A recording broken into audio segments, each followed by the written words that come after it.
diretamente relacionado àquilo que a gente come. E come mal. Então, a forma que você... É assim, é a quantidade que entra de comida e a quantidade de gasto calórico que a gente tem. Entendi. Associado a um defeito, teoricamente, herança genética. E por isso que a gente está com um cardápio ali na nossa cozinha, que eu vou convidar a nossa nutricionista aqui, Juliana, para ir lá à cozinha comigo, para a gente conversar um pouquinho sobre isso. Vamos lá, Juliana, comigo? A gente montou ali e eu queria que você explicasse para a gente, pessoal de casa, Juliana, aqui que a gente tem umas guloseimas e tem chocolate, hein? Não pode, já sei que não pode, ou pode? Pode. Então eu queria que você explicasse um pouquinho. A gente tem feijão, a gente tem castanha, a gente tem manga, maçã, a gente tem uma apanhada de coisas aqui, chocolate, esse biscoitinho. O que a gente pode, o que a gente deve comer, a quantidade, eu queria que você explicasse. É claro que esses alimentos estão mais saudáveis do que esses alimentos, mas não quer dizer que você não possa comer de vez em quando aqueles alimentos. O ideal é sempre a gente comer os alimentos que contenham fibra, tá? Então, é preferível você comer um pão integral a um pão branco, porque a glicemia, ela não vai ter uma curva tão grande, ela não vai subir tanto com um pão integral do que com um pão branco. Entendi. Né? Ele vai subir mais lentamente. Você fala isso até, por exemplo, macarrão. O macarrão tem um integral e tem aquele que não é integral. Sempre nesses alimentos, sempre pro integral. Pão integral, é melhor. Macarrão. O integral é melhor. Quando a gente não tem a opção do integral em casa, então o melhor é você juntar algum outro alimento que contenha fibra. Então, como o arroz, se você não vai comer o arroz integral, o ideal é juntar com o feijão, porque o feijão já contém um pouco mais de fibra. Tem a fibra. Isso. E a quantidade, quando você consome, por exemplo, esses alimentos que têm fibras, que são integrais, você pode comer até mais, por exemplo, do que o macarrão normal, tradicional, que não seja integral? Você pode comer um pouco a mais, mas também tem que tomar cuidado com a quantidade. Não é porque ele é mais saudável ou porque contém fibra que você pode comer... Abusar. Exatamente, comer numa quantidade liberada. A fruta também é muito boa quando é possível a gente comer com a casca, porque na casca é que está a fibra. Então, também é bom, mas a manga, por exemplo, não tem como a gente comer a casca. Então, a gente vai comer, por exemplo, de sobremesa do almoço. Por quê? Mas a manga já não tem um pouco de gordura? Não, ela tem um pouco mais de carboidrato. Ela tem um índice glicêmico, como a gente fala, maior. Ah, e o abacate que tem gordura, né? O abacate que tem gordura. A manga, ela vai subir numa velocidade maior. Então, se você come no lanche a manga sozinha, ela vai subir numa velocidade rápida. Se você deixa a manga para comer de sobremesa do almoço, onde contém fibra, onde contém a gordura, então ela não vai ter um pico glicêmico tão alto. O azeite extra virgem é muito saudável, é antioxidante, assim como as castanhas. Melhor que o óleo, né?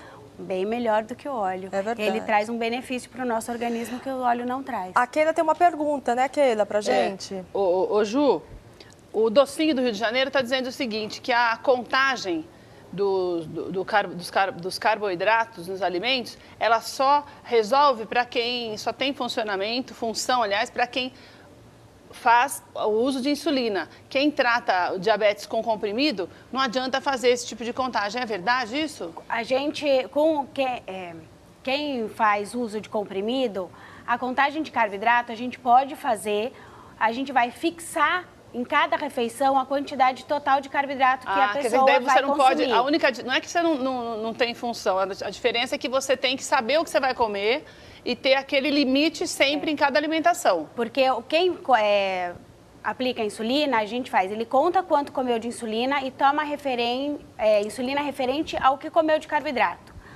A pessoa que toma o comprimido, tipo 2, né, o diabético tipo 2, ele vai ter fixo naquela refeição tantas gramas de carboidrato. Então, ele pode variar a comida daquela refeição desde que chegue àquela quantidade pré-estabelecida de carboidrato da refeição.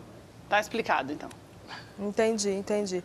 Então, aqui, você falou só para finalizar, você tinha falado do azeite, que então é importante usar azeite, não óleo, porque o azeite é mais saudável, né? Isso. E ele também, o azeite, como a castanha, é antioxidante, que para o organismo é muito bom, ele neutraliza o radical livre. Aqui tem a linhaça, que é importante também por causa da fibra, então, dependendo da alimentação que a gente não consegue ter a fibra, por exemplo, num lanche, você vai comer uma banana, se você coloca uma colher de linhaça, pode ser essa triturada, ela já aumenta a quantidade de fibra, então... Então é interessante, por exemplo, se você for comer uma banana, um mamão, é legal e interessante de colocar a linhaça, ou porque... linhaça, ou aveia. Farelo de aveia. A aveia em flocos, Ah, é em melhor. flocos, é melhor? Isso. É melhor. Que daí já aumenta a quantidade de fibra. Interessante, viu, Juliana?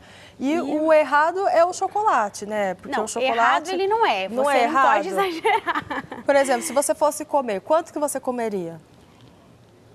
Ó, depende muito isso de cada paciente. Eu não posso falar que, olha, você pode comer tanto. Mas, por exemplo, no meu caso, eu comeria ou uma fileirinha ou... Uma fileirinha, eu indicaria e contaria o carboidrato, isso. Um negocinho você fala desse. Você fala uma fileirinha, por exemplo, num dia? Isso, no dia. E não pode comer todo dia.